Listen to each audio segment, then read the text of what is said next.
Oke, berarti kalian tidak memperhatikan penjelasan kawannya ya. Jadi ibu berkesimpulan kalian nggak serius ya. Oke, Selfie, mana Selfie Saifitri?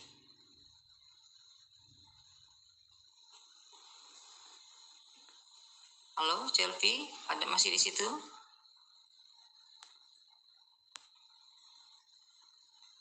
Oke, yang tidak nyaut berarti tidak ada di tempat ya. Berarti tidak ada di kelas ini, tidak ada di ruang Zoom ini. Selfie ada? Oke, nggak ada ya. Kalau tidak nyaut, ibu anggap tidak hadir ya. Hadir, Bu. HP-nya tadi nge-lag, Bu. Ya, apa bedanya antara asuransi yang konvensional dengan asuransi yang syariah? Ya, temannya kan tadi sudah mengirimkan materinya ya. Iya. Kalau kalau kalau asuransi syariah dia itu berdasarkan prinsip Islam yang diakui sebagai bentuk perlindungan yang diperhatikan yaitu kaidah moral, etika Islam. Asuransi Islam itu mencakup aspek tawaruf dan juga takaful yang bertujuan untuk saling melindungi di antara anggota dan menghadapi resiko yang tidak terduga. Sedangkan asuransi konvensional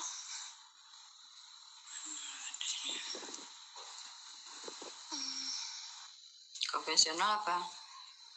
Prinsipnya prinsip apa mereka?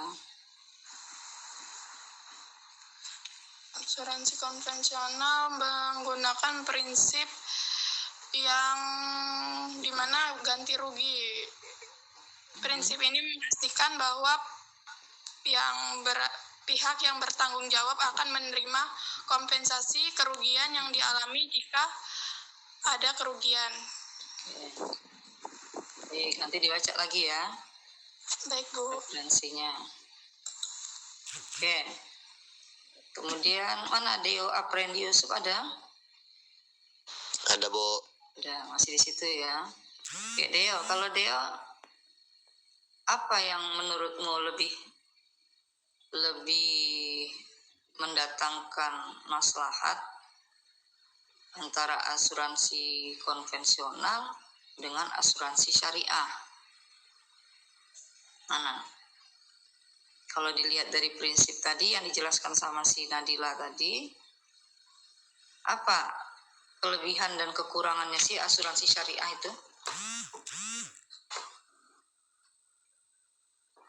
Apa keunggulan dan kelemahannya apa?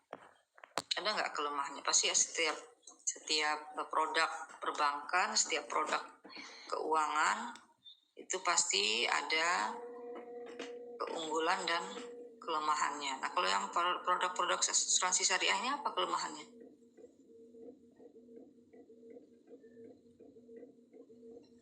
Bentar, Bu. Dari makalahnya itu, dari penjelasannya Fitri tadi aja, bulan tadi. Kalau kamu mendengarkan berarti kamu tadi paham itu. Kalau kamu nggak dengar, kamu tidur ya nggak paham.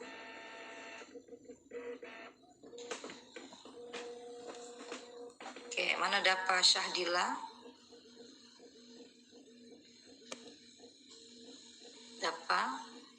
Hadir, Bu. Gimana penjelasannya? Apa sih? Aspek apa aja yang jadi kelemahan? Aspek apa yang jadi kurangan, keunggulan, dan kelemahannya?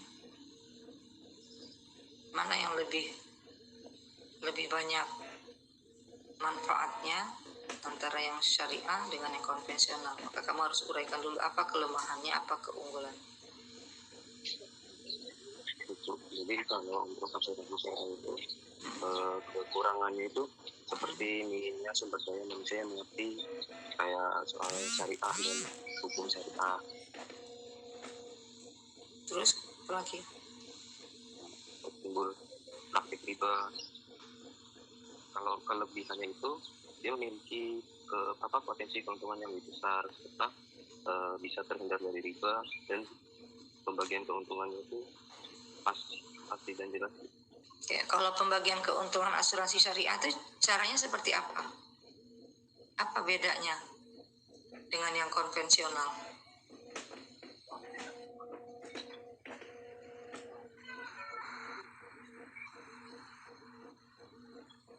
Fakih mana? Fakih Al-Hafiz kan? Ada?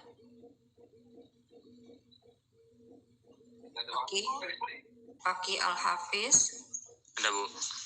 Apa sih ininya? Apa namanya?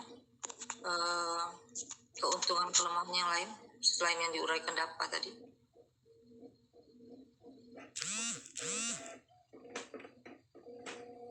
Apa kira-kira? Kalau rukunnya apa saja sih? Coba kita kembali ke pembahasannya si Rangga ya. Tadi Rangga udah menjelaskan tentang utang piutang ya.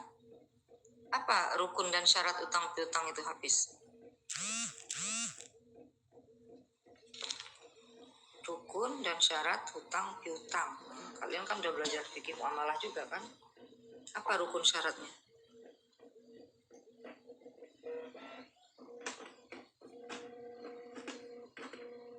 Oke, nggak bisa juga ya. Dibaca lagi itu makalah kawannya itu. Muammar Qaddafi mana Muammar? Hadir, Bu. Apa Muammar rukun syaratnya? Rukunnya ada dua pihak yang terlibat. Cuman dua rukunnya. Tadi kan ada penjelasannya si Rangga itu. Apa aja tadi? Apa rukunnya? Saya cuma pihak yang terlibat aja. Oke, makanya kalau temannya itu menjabarkan, memaparkan, mempresentasikan, kalian itu dengar ya. Jangan kemana-mana kupingnya. Walaupun di online juga tetap kupingnya dipasang ya. Atau kalian baca, itu kan temannya sudah nge-share itu materinya. Untuk apa di-share kalau kalian nggak mau baca? Gitu ya. Kalau nggak dibaca ya nggak usah di-share. Di-share itu kan tujuannya supaya kalian paham, dibantu loh sama teman-temannya, udah dibantu carikan tema bahasannya, isi substansinya, kalian yang baca. Begitu nanti gantian, kalian yang punya makalah, teman kalian yang baca. Tuh, jadi saling mutualis simbiosis ya, saling memanfaatkan. Teman kalian cari tema yang satu, kalian cari lagi tema yang lain sesuai dengan pokok bahasan kita di hukum perdata Islam gitu. Oke, baik. Rangga sudah siap, Rangga? Sudah, Bu. Ya, silakan.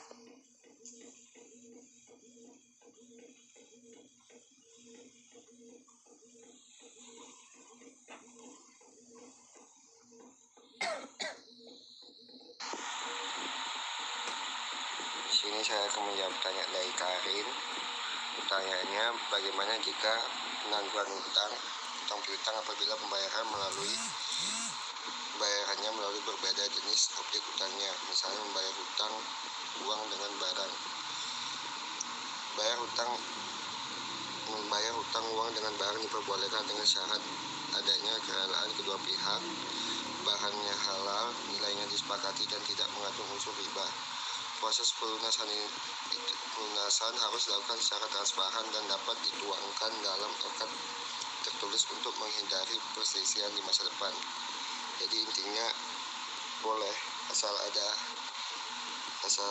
jelas barangnya, nggak ada riba dan barangnya itu halal dan disepakati juga kedua belah pihak.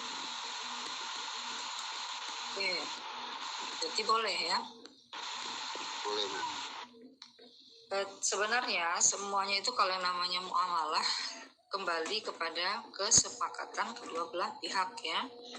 Dan kesepakatan itu menjadi kunci utama untuk akadnya. Jadi ketika disepakati dan kesepakatan itu tidak menyalahi ketentuan dan prinsip syariah, ya silakan saja ya. Boleh. Cuma pada prinsipnya antara utang piutang dengan pinjam meminjam tentu beda ya. Kalau tadi kan akadnya utang piutang yang harus dikembalikan berbentuk uang ya. Kalau dia pinjam minjam kalian pinjam barang, kemudian kalian balikan lagi barangnya, itu namanya pinjam meminjam. Jadi ini akad utang piutang uang, kemudian dalam pengembaliannya disepakati misalnya boleh dikembalikan dalam bentuk barang, ya, sepanjang apa coba, nilai dari barang itu sepadan dengan nominal utang yang dia pinjam dulu gitu kan. Nah jadi, dan itu kalau yang salah satu pihak misalnya si berpiutangnya keberatan ya nggak boleh dipaksa ya, panjang dia rela ya nggak masalah. Dan kesepakatannya dari awal ya, bukan kesepakatan yang datang belakangan. Kalau datangnya belakangan nggak boleh. Kalau dari awal dulu disepakati begitu ya silakan. Makanya jelas, harus perjanjian itu harus jelas di awal ya. Kalau di awalnya itu utang piutang sebutannya, ya sudah, berarti jangan diganti gitu ya. Kalau misalnya dia punya barang ya jual aja barangnya dulu. Setelah dapat duitnya baru dia kembalikan utangnya. Itu ya. Supaya apa? Supaya kan si berpiutangnya nggak rugi. Nah dia minjeminya pakai duit kok kita kembaliin pakai barang, ya secara logika aja ya. Ya untuk apa dia barang itu kalau barang itu nggak bermanfaat bagi dia, ya nggak ada gunanya. Kecuali kalau barang itu barang komoditas yang bisa dijual, ya, barang komoditas yang laku dijual, itu harus jadi pertimbangan itu. Kalau dia minjamnya dulu 100.000, ya dia kembaliin pakai sepatu, ya temennya nggak butuh sepatu, dia butuhnya uang, berarti nggak boleh. Nah, ya, jadi barang itu tentu pengembalian barang itu barangnya harus barang komoditas, barang yang bisa dijual kembali, dan nominalnya itu hasil penjualannya itu harus sepadan dengan hutang dia dulu, itu ya. Dan disepakati di awal. Kalau tidak disepakati di awal ya nggak bisa dipaksa, ya. Bisa juga dijadikan apa namanya, dasar ya, karena kuncinya harus disepakati. Begitu ya. Karin siapa tadi, Karinta ya. Iya Bu, terima kasih Bu. Ya, jadi kalau dia barang komoditas nggak masalah, karena kalau barang komoditas bisa dijual ya, diuangkan. Seperti emas misalnya, itu barang komoditas ya. Bisa lembaran saham, itu barang komoditas, bisa diperjualbelikan. Jadi kalau dia pinjam 1 juta tapi dia ngembalinya pakai tas, ya tasnya itu bukan barang komoditas, apalagi tas yang nggak laku di pasaran, ya nggak bisa, rugi lah dia kan gitu ya. Si berpiutangnya rugi. Apalagi kalau lembaga perbankan nggak mau, dia bank itu nggak mau pakai barang dia sesuai dengan utang. Nah ini yang membedakan nanti utang piutang dengan pinjam meminjam ya. Jadi kalau akadnya utang piutang di awal ya utang piutang sampai selesai ya gitu. Jadi tadi ya utang piutang tapi pengembaliannya dengan barang komoditas. Barang komoditas itu diantaranya barang yang seperti emas, perak gitu ya, barang yang bisa diperjualbelikan. Atau misalnya hasil pertanian ya, yang bisa laku dijual, barang-barang yang bisa diperdagangkan ya boleh. Barang yang diperdagangkan itu banyak kan, sembako yang seperti sekarung gula itu kan bisa diperjualbelikan lagi ya. Beras, itu barang komoditas semua. Atau sebidang tanah yang bisa dijual ya. Atau misalnya apa namanya, hasil pertanian kopi itu kan bisa diperjualbelikan. Lada ya, mungkin boleh, tapi kalau tidak disepakati ya nggak boleh ya. Oke, baik, kita tadi sudah dibahas asuransi sudah ya, utang piutang sudah, kemudian tadi juga si apa namanya, membahas apa tadi yang pertama, waralaba, bukan waralaba ya, Januar tadi apa, lupa ibu. Bisnis waralaba dalam perspektif waralaba ya, waralaba. Oke. Bisnis waralaba ini atau franchise itu adalah bisnis dengan menggunakan merek ya. Jadi kalau orang bisnis waralaba, dia pakai merek orang, yang merek itu tentu syaratnya adalah merek yang sudah terkenal ya. Jadi dia berbisnis, memperjualbelikan, memperdagangkan sesuatu, tapi dengan menggunakan manajemen dan merek orang lain ya. Contoh ya, kalian punya modal, tapi kalian ini kalau mau merintis dari awal kan mengalami kesulitan karena kita belum punya nama gitu ya, belum punya brandnya, brand kita belum ada. Maka untuk bisnis itu kita gunakan brand orang lain sesuai dengan produknya apa saja yang dia jual, ya kita jual sesuai dengan si pemilik merek. Ya, misal kalian pernah dengar ya ada seperti dalam bisnis kuliner itu kan banyak ya. Dalam bisnis kuliner seperti ada namanya ayam sabana gitu ya. Nah, ayam sabana itu kalian punya modal uang misalnya, tapi kalian mau membuat brand yang terkenal, kita belum mampu karena kita baru mau merintis. Maka kita caranya kerjasama dengan si pemilik brand ayam sabana. Nah, itu namanya waralaba ya. Jadi kalian bisnisnya itu dengan menggunakan semua metode dan tata cara bisnis yang diterapkan oleh si pemilik merek. Ya, mulai dari gerainya ya. Jadi gerainya, tulisannya, namanya, kemudian produk yang diproduksi ya, kemudian cara penyajian ya, display barang-barang yang akan kita sajikan ke konsumen, itu semuanya harus sama dengan dengan manajemen yang digunakan oleh si pemilik merek. Nah, itu yang kita sebut dengan waralaba. Jadi kalian berbisnis tetapi menggunakan brand-brand yang memang sudah punya nama dan sudah dikenal di